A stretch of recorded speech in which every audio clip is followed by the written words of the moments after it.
Olá, bem-vindos a mais uma mini aula. Hoje a gente vai falar novamente sobre poesia.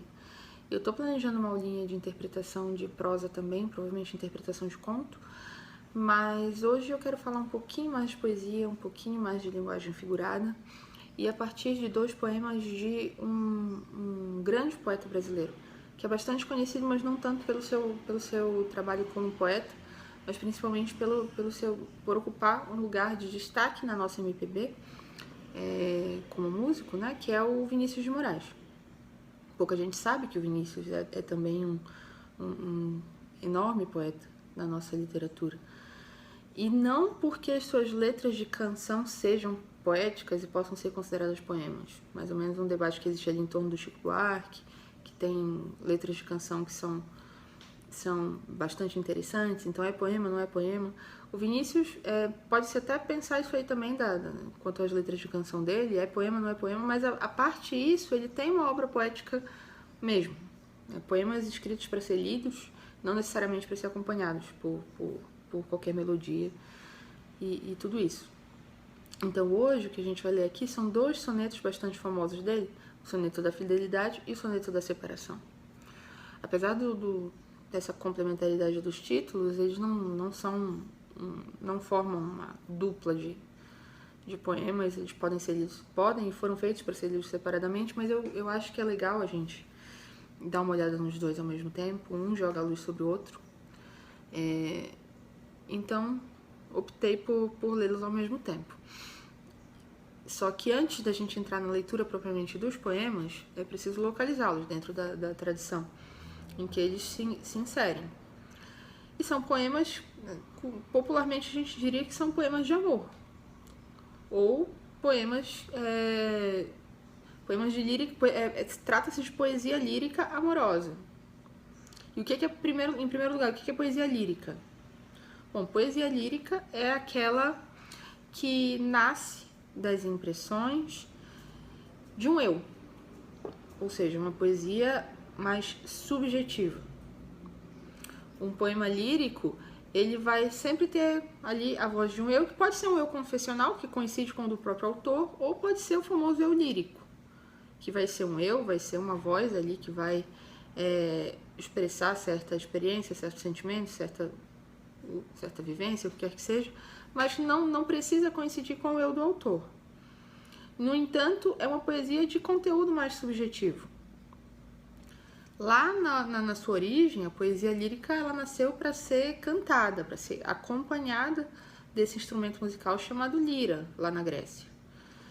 Mas com o tempo houve essa separação entre música e texto, entre melodia e texto, e hoje poesia lírica para nós é basicamente essa poesia subjetiva, a poesia do eu. Poesia de modo geral, tá? Poema é o texto, como houve aí uma pequeníssima celeuma em torno disso, recentemente, mas enfim. Então, feita essa pequena explanação, a gente pode ler os sonetos. Vocês encontram facilmente na internet, no site oficial do próprio Vinícius de Moraes. Soneto da Fidelidade. Isso aqui é meados primeira metade do século XX, 1930, 1940 mais ou menos. Então ele diz: de tudo ao meu amor serei atento, antes e com tal zelo e sempre tanto, que mesmo em face do maior encanto, dele se encante mais meu pensamento.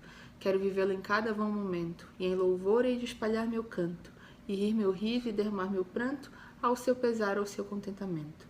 E assim, quando mais tarde me procure, quem sabe a morte e a angústia de quem vive, quem sabe a solidão, fim de quem ama, eu possa me dizer do amor que tive, que não seja imortal, posto que é chama, mas que seja infinito enquanto dure. Então é um soneto belíssimo, um soneto muito musical, mesmo quem não falasse, não compreendesse língua portuguesa, conseguiria se deleitar na musicalidade desse poema. E me parece que, de modo muito consciente, o Vinícius de Moraes tentou dialogar aqui com aquele famosíssimo soneto do Camões, o amor é fogo que arde sem se ver, é ferida que dói e não se sente, é um contentamento descontente, é dor que desatina sem doer, tananã, tananã. Parece que é realmente uma tentativa de atualizar o soneto do Camões aqui.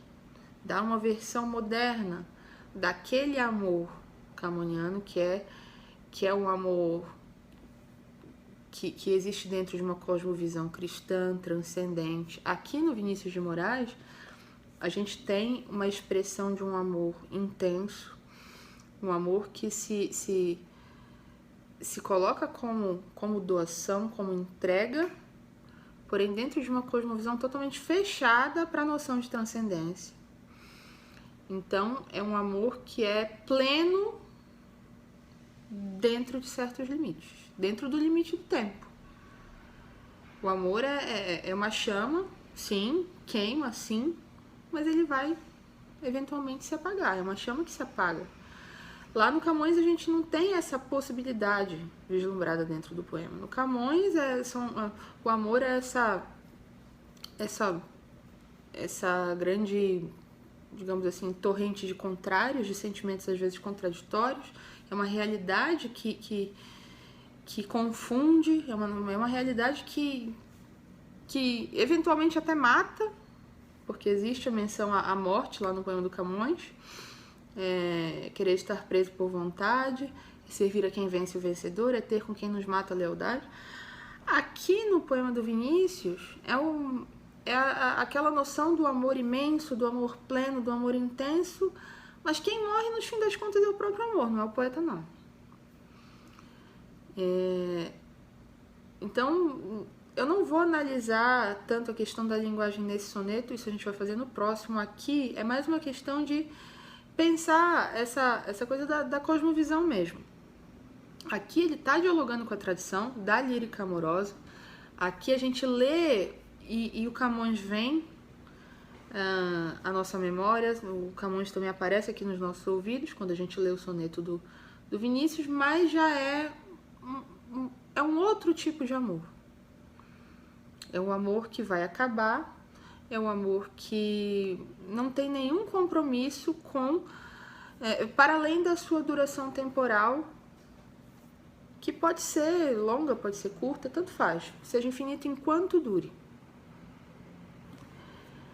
E aí quase que, se a gente for pensar assim, no tipo de compromisso, no tipo de promessa que é feita nesse soneto da fidelidade, no tipo de fidelidade que é proposta aqui, quase como uma decorrência natural desse tipo de compromisso, a gente tem o próximo soneto, que é o soneto de separação. E esse sim eu quero ler um pouco mais de atenção à linguagem. Esse soneto é um dos sonetos, certamente é um dos sonetos mais belos da nossa literatura. E espero que vocês entendam por quê. Então vamos lá, vamos ler agora o soneto de separação do Vinícius de Moraes, que foi escrito ali também, em 1940. Eu acho que é uma questão de um ano que separa um do outro. De repente do riso fez-se o pranto, silencioso e branco como a bruma, e das bocas unidas fez-se a espuma, e das mãos espalmadas fez-se o espanto. E de repente da calma fez-se o vento, que dos olhos desfez a última chama, e da paixão fez-se o pressentimento, e do momento imóvel fez-se o drama. De repente, não mais que de repente, fez-se de triste o que se fez amante, e de sozinho o que se fez contente. Fez-se do amigo próximo o distante, fez-se da vida uma aventura errante. De repente, não mais que de repente. É muito bonito, é tristíssimo. E poeticamente é muito rico. Poeticamente é um poema realmente digno do nome, digno de ser poema. Ele também se organiza em torno de contrários, assim como no Camões, assim como no soneto de separação. Também parece que o amor sempre, o tema do amor sempre traz essa noção desses contrários, desses opostos, ou pelo menos isso aí é uma temática recorrente. Os poetas vão, cada qual dando a sua versão dessa realidade, que é o o fato do amor ser em si contraditório, nos sentimentos que ele evoca, nas realidades mesmas do cotidiano amoroso. Só que o que é interessante aqui? Não são antíteses simples, não são antíteses literais. No primeiro verso, sim, de repente do riso fez-se o pranto. Esse primeiro verso parece que ele está aqui para estabelecer que o restante do poema vai se organizar em antíteses também, só que já são antíteses mais poeticamente mais densas, as que vêm depois. Então, de repente, do riso fez-se o pranto, silencioso e branco como a bruma, e das bocas unidas fez-se a espuma. Das bocas unidas fez-se a espuma. Ele não está dizendo que das bocas unidas que as bocas unidas fizeram bocas separadas, o que seria um modo de você comunicar que o casal se separou, mas seria zero poesia. Das bocas unidas fez-se a espuma, que a gente sabe o que é espuma, a gente já viu espuma, a gente sabe que espuma é uma coisa que se desfaz. Então a gente tem primeiro aqui bocas unidas, que é a figura de linguagem aqui é a metonímia, né? A parte pelo todo. Ele não está falando então o casal se tornou espuma. As bocas unidas, quando a gente fala bocas unidas, boca já é uma coisa que remete a sentimento amoroso, a relação amorosa. Então, das bocas unidas fez-se a espuma, que é essa coisa que se desfaz, que é uma coisa que não resiste a um vento, que não resiste a um sopro. Quando ele fala isso, a gente vê a coisa. Não é simplesmente você compreender o conteúdo de um discurso narrativo, um discurso em nível literal. A gente vê, ele propõe uma imagem que a gente vê, a gente interpreta, a gente sabe o que ele quis dizer com isso. Essa que é a mágica da poesia, que sem dizer, ele diz. E aí das bocas unidas fez-se a espuma, e das mãos espalmadas fez-se o espanto. Mais uma vez, das mãos espalmadas, outra metonímia. Então, as mãos espalmadas, né? Mais uma vez, uma metonímia para o casal. Fez-se o espanto. Sempre que eu leio isso, eu imagino esse movimento das mãos, porque nesse momento do poema a gente já se acostuma com essa estrutura de contrários. Então, as mãos unidas e o espanto. Não é das mãos unidas se foram feitas em mãos separadas. Espanto aqui forma um par antitético com mãos unidas, mas por outro caminho, que não a antítese simples. Mais uma vez, é uma imagem. É muito visual. De repente, da calma fez-se o vento. Ele não está dizendo que da calma se fez a tempestade, ou da calma se fez a correria, da calma se fez a coisa ligeira. De repente, da calma fez-se o vento. Vento, que é a noção de vento evoca a noção de movimento. Vento é movimento. Mais uma vez, é uma antítese construída totalmente no nível metafórico, totalmente no nível figurado. Ele está ainda falando da separação, mas por meio dessas imagens, que ele pega elementos da natureza, elementos da vida comum, e os faz comunicar essa realidade da separação. Isso que é linguagem em nível figurado. Então, da calma fez-se o vento, que dos olhos desfez a última chama, e da paixão fez-se o pressentimento. Paixão, que é essa coisa quente, intensa, de repente se transforma em pressentimento, que já é uma coisa que vem mais pelas entrelinhas. Pressentimento é uma coisa que a gente começa a sentir aos poucos, quase como um mal-estar. Você começa a pressentir algo, dificilmente algo bom. Quando você diz que você tem um pressentimento, é quase como uma cobrinha que vem, começa a circular ali por aquele ambiente e de repente dá o bote. Então, da paixão, a paixão que está ali fincada no momento, a paixão que consome ali no aqui e agora, sem senões, sem muita conversa, de repente se torna pressentimento, de repente se torna entrelinha, de repente se torna coisa que não está exatamente dita, que começa a ser percebida. E muitas separações acontecem assim, né? Antes da paixão ser de fato, antes da separação ser de fato a ruptura, ela é pressentimento, né? E no momento imóvel fez-se o drama. Momento imóvel. Muito aquela coisa daquele momento da paixão, daquele momento quando você tá ali com o ser amado e você quer congelar aquele momento para sempre. Momento imóvel também porque ele é eterno. Ele já está ali diante da eternidade, ele é um todo. Ele não é imóvel porque já é pleno, porque já é fechado, porque já é eterno. E do momento imóvel, de repente, disso aí, dessa coisa que já é bem estabelecida e fixa, fez-se o drama. Fez-se o choro, fez-se o ranger de dentes, fez-se novamente o movimento. Drama é movimento, não tem drama sem movimento. Um drama acontece quando algo muito sério acontece com pessoas e com coisas e com situações. Então ali, quando você tinha uma realidade estável, um momento imóvel, fez-se o drama. De repente, não mais que de repente, fez-se de triste o que se fez amante e de sozinho o que se fez contente.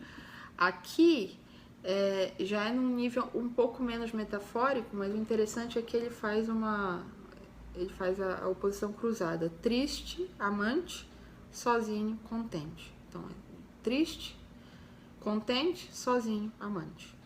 Tem essa oposição mais cruzada, o que também causa uma impressão estética interessante, né, quando a gente lê. Fez-se do amigo próximo o distante, aqui é bastante também literal.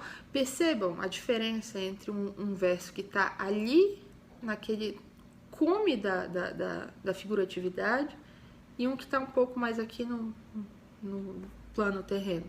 Fez-se do amigo próximo o distante. Sim, isso é um modo como a gente, se você se separa do seu cônjuge, do seu companheiro, sei lá, é uma frase que a gente pode usar na linguagem corrente. Éramos amigos próximos e nos tornamos distantes. Agora, você vai contar para sua amiga que você terminou com seu namorado e você fala que de repente, né, das bocas unidas fez-se a espuma. Isso é meio esquisito, né? Apesar de, dependendo da amiga, ela vai entender. Mas são níveis diferentes de comunicação e de linguagem. E sim, a gente pode dizer que existe uma carga poética maior aí, no nível da linguagem figurada. Se esse poema fosse todo composto de frases como fez-se do amigo próximo distante, a gente não estaria lendo agora. Ele provavelmente passaria batido na história dos sonetos publicados. Ele resistiu, ele é lembrado por esse trabalho com a densidade da linguagem. Porque aqui praticamente não existe nesse poema um uso... tem muito pouco uso literal da linguagem. Cada palavra tem uma densidade de sentido. Você consegue vasculhar cada palavra e tirar dali sentidos e significados. É realmente aquela coisa lá do Pound, da linguagem carregada de significado que você tem aqui. E aí fez-se do amigo próximo distante, fez-se da vida uma aventura errante, de repente, não mais que de repente. E esse de repente, não mais que de repente, é o que dá a carga dramática do poema. Porque uma coisa que acontece de repente, não mais que de repente, é como uma morte súbita. Não é como morrer de velhice. É aquele golpe que vem quando você não estava esperando, você não se preparou para isso. Não existe um processo em que você consegue se acomodar, você consegue se acostumar. Não, é de repente, é golpe. O que acontece de repente é uma machadada na cabeça. E é isso. A carga dramática aqui é tão maior por causa disso. Porque tudo é de uma intensidade tão grande e isso simplesmente se desfaz de um momento para o outro, como um golpe. E o que é interessante? Interessante aqui, assim, já pensando no sentido do poema como um todo. Para além desse uso muito, muito rico da linguagem, além do trabalho muito interessante feito com as palavras e com a linguagem figurada e tudo, é um poema que dá para dizer o seguinte: esse poema é a matriz de todas as separações amorosas. Dá para dizer que mesmo que você nunca tenha amado ninguém, mesmo que você nunca tenha se separado de ninguém que você ama, quando você lê esse poema, de certo modo, essa experiência passa a ser sua também. Porque é tudo construído de um modo que realmente impacta a imaginação do leitor, comove, emociona. Então, mesmo que você seja uma pessoa que nem pretende se casar, mas a partir do momento em que você faz uma leitura eficiente desse poema, se ele realmente consegue chegar no seu coração, você tem a experiência da separação amorosa também. Então, tem os casos específicos, tem as separações específicas, tem, sei lá, a mulher que trocou o cara pelo melhor amigo. Isso não tá aqui, mas ao mesmo tempo isso tá aqui. De certo modo, todas as experiências de separação amorosas estão condensadas num poema como esse. É por isso que é um grande poema, porque ele é muito... Ele é uma unidade de sentido, ele é essa esfera poética, assim, e dentro da qual existe um mundo inteiro. Existe um mundo inteiro dentro desse poema, de um mundo de experiências amorosas, um mundo de separações amorosas, condensadas nessa experiência básica, seminal, que ele conseguiu concentrar nessas poucas linhas, nesses 14 versos. Vocês acham que eu estou exagerando? Eu acho que não, mas se alguém achar que eu estou exagerando, pode dizer. E era basicamente isso. São sonetos que não precisam ser lidos juntos, mas eu gosto eu gosto dessa aproximação do soneto da fidelidade e o soneto da separação, porque justamente me parece muito natural que um decorra do outro. Parece inclusive que o de separação foi escrito antes, tá? Mas aqui a gente vê toda uma concepção de amor muito contemporânea e uma linguagem muito contemporânea. Isso que é curioso. Não se trata só de falar de um novo tipo de amor ou algo que o valha, mas principalmente é bom notar aqui que ele está falando com uma linguagem que para nós é perfeitamente compreensível, perfeitamente contemporânea. É uma sintaxe muito tranquila para nós hoje, mas é alta poesia. Ou seja, escrever bons poemas não é uma questão não é uma questão de fala difícil, não é uma questão de firula e não é uma questão de falar com trejeitos de antiguidade ou de classicismo. Aqui no caso do Vinícius, ele conseguiu um feito, principalmente no soneto de separação, alcançou uma carga poética, uma densidade de linguagem muito grande, usando simplesmente palavras do nosso uso corrente, usando uma sintaxe perfeitamente compreensível, dialogando com a tradição, fazendo o Camões ressoar ali no poema dele, mas falando em português vernáculo. Eu falei um pouquinho sobre isso no primeiro áudio que eu gravei, que eu postei no Telegram. um pouco sobre essa coisa da atualidade da linguagem poética e tudo. Se vocês puderem, deem uma olhada lá, tá bom? Então, por hoje é só. Se tiver alguma questão, alguma dúvida, continue mandando. Eu vou continuar alimentando o meu Telegram com respostas às perguntas, às dúvidas que as pessoas me encaminham, seja por mensagem privada, seja por caixinha.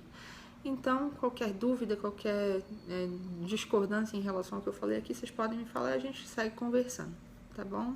Obrigada, um abraço.